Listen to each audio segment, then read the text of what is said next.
ఆయన బాధ్యతను కూడా నేనే ఆడ మోయవలసి వచ్చింది. కాబట్టి అందరికీ జై భీమ్. నిజంగానే ఈ మీటింగ్ అని అంటే ఇన్ని రోజుల తర్వాత ఆయన మన సహచరుడు, మన నాయకుడిని కిరాతకంగా నరికివేస్తే ఆయనను స్మరించుకోవడానికి హైదరాబాద్ లాంటి మహానగరానికి ఇంత టైం పట్టింది. ఇది మన ఉద్యమ పరిస్థితి. నా ఉద్దేశం ఏంటంటే మొదటి మాటగా ఇలాంటి పరిస్థితి రావద్దు. ఎందుకనంటే ఆయన అంత కిరాతకంగా ఒకడు మర్డర్ చేసిర్రు అని అంటే ఆయన ఎంత వైబ్రేషన్ ఇచ్చి ఉంటాడు అంటే ఈ దేశంలో ఏ మీడియా కూడా చూపెట్టలేని మీడియా కూడా చూపియాలి ఖచ్చితంగానే. కంపల్షన్ క్రియేట్ అయింది ఆయన మరణంలో అని అంటే ఆయన ఎంత పెద్ద పని చేసి ఉంటాడో ఒక్కసారి మనం ఆలోచించుకోవాలి. దాన్ని ఇన్స్పిరేషన్గా తీసుకొని ఇంకా చాకచక్యంగా అంతకంటే బలంగా మనము ఏ విధంగా ముందుకోవాలని చెప్పేసి మనం ఆలోచించుకోవాలి. ఆర్మ్స్ట్రాంగ్ అన్నను నేను పర్సనల్గా 2-3 టైమ్స్ కలవడం జరిగింది.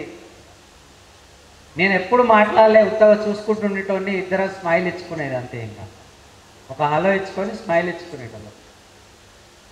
ఎందుకు అని అంటే ఆయన ఏం పని చేస్తాడో మనం అదే పని చేసే పరిస్థితిలో ఉండి ఆయన ఒక వ్యవస్థనే క్రియేట్ చేసే పనిలో ఉండడం అనేది ఒక పెద్ద అద్భుతం. నేను ఒకటే ఏం చెప్పదలుచుకున్నా అంటే నేను ఎక్కువ దీని గురించి హిస్టరీ గురించి ఎక్కువగా ఆల్రెడీ లేట్ అయింది, నేను ఎక్కువ చెప్పదలుచుకోలే. ఒకటే ఒక క్వశ్చన్, వాళ్ళు చెన్నై మహానగరంలో మా వాటా ఎంత అని అడిగే సిచ్యువేషన్కి వచ్చింది కాబట్టి వాళ్ళ పైన దాడులు జరిగినాయి.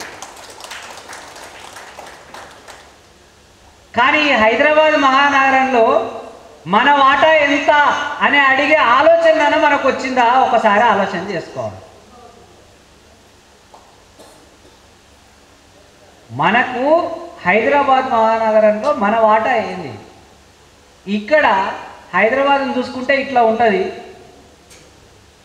ఈ మధ్యలో కల్కి సినిమాను ఒకటి తీసిండు కాంప్లెక్స్ అనేసి.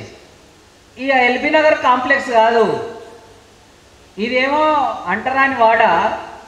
అక్కడ జూబ్లీ హిల్స్ కాడ నుంచి నానక్రామ్ కూడా ఇవన్నీ మొదలు పెట్టుకుంటే అది హైదరాబాద్. ఇది హైదరాబాద్ కాదు, ఇది హైదరాబాద్ అనుకొని భ్రమపడేరు. ఇది మన బ్యాచ్ అంతా ఒకదానికి రావాలని ఆడ ఎలగొడితే ఈడగొల్లగొడితే ఏమ్మా ఈడ బతుకు తెరువు లేదురా అని ఒకడు, అవునా ఈడ గౌరవం లేదని ఒకడు, చదువు చక్కగా లేదని ఒకడు, అందరం వచ్చి కలిసి ఈడొచ్చి కూర్చున్నాం అంతే తప్ప ఇది హైదరాబాద్ కాదు. ఇందులో భాగం కాదు మనం అడగవలసింది. ఆ కాంప్లెక్స్లో ఈరోజు ప్రపంచంలో ఇంత పెద్ద ఒక ప్రపంచ నగరాలు చూసినట్టుంది అనేసి సెలబ్రిటీలు కూడా మాట్లాడుతారు కదా. ఆ మొత్తం ఆ భవనాలలో ఒక్క భవనం అన్నా బహుజన్ ఉందా అని ఆలోచించండి. ఒక్క భవనం అన్నా చివరికి తెలంగాణ ఉందేమో ఆలోచించండి ఫస్ట్ ఆఫ్ ఆల్. అప్పుడు ఆలోచించినప్పుడు మనకు ఆయన పైన జరిగిన దాడి అనేది అర్థమవుతుంది. ఫస్ట్ ఆఫ్ ఆల్ దాడి మన పైన జరుగుడు తర్వాత సంగతి. వాళ్ళు చెన్నైలో 3 భాగాలు కొడితే చెన్నైలో ఒక భాగం మాది అని కూర్చున్నారు వాళ్ళు. మామూలు కాదు. ఆయన క్రియేట్ చేసిన వాళ్ళే 800 మంది లాయర్లు ఉన్నారంటే అర్థం చేసుకోండి. ఇంకా 800 మంది లాయర్లు. ఆయన ఇంకా పివోటల్గా ఎక్కడ కొడుతున్నాడు? అటు అధికారం కావాలంటున్నాడు, కల్చరల్గా ఇటు బుద్ధిజం కావాలంటున్నాడు. ఎవరు చెప్పని యాంగిల్స్. ఒక జనాలలో ఉండి డబ్బులుండి హుందాగా తిరుగుతున్న నాయకుడు ఒక మీటింగ్కే భయపడి ఉత్త కూర్చొని ఇంట్లో కూర్చునే నాయకులు మనోళ్ళు. కానీ ఆయన పెద్ద మీటింగ్లు పెట్టి బౌద్ధం రకంగా తన ఫ్యామిలీ ఫంక్షన్స్ జరుపుకోవడం అని అంటే పెద్ద చరిత్ర. దాన్ని ఆయన డాక్యుమెంట్ చేయడం అనేది ఎవరికి అంటగించనంటే ఏమంటారు అసలు కనీసము జీర్ణించుకోలేని విషయం ఆయన చేసే పనులన్నీ. కానీ అక్కడ మన అస్తిత్వం తాగింది. ఈరోజు మనం తంగలాన్ అని ఇంత పెద్ద హిట్ ఉన్న మూవీ చూస్తున్నాం, కానీ ఆ హిట్ ఉన్న మూవీని తీసిన డైరెక్టర్ కూడా చివరకు ఆయనతో నెట్వర్క్లో ఉన్నాడు అని అంటే ఆయన ఎంత పెద్ద వ్యక్తిత్వమో ఈరోజు మనం అర్థం చేసుకోవాలి. కాబట్టి మనం కూడా, నేను ఒకటే అంటున్నా, ఈరోజు చాలా రోజులుగా ఆలోచన చేసేది, ఆర్మ్స్ట్రాంగ్ అన్న చనిపోయిన రోజు కూడా నాకు అర్థమైంది ఏంది అంటే, ఆయన మర్డర్ చేయబడ్డ రోజు కూడా నాకు అర్థమైంది ఏంటంటే, సమ్డే ఎప్పుడైతే హైదరాబాద్లో మా భాగం ఎంత అని ఇట్లా మనం అడిగితే దానికోసం కొట్లాట స్టార్ట్ అయిన రోజు మన దాంట్లో కూడా అంతకంటే క్రూరంగా చంపబడడానికి మనం సిద్ధపడాలి అని చెప్పేసి మనకు ధైర్యంగా మనం ముందుకెళ్ళాలి.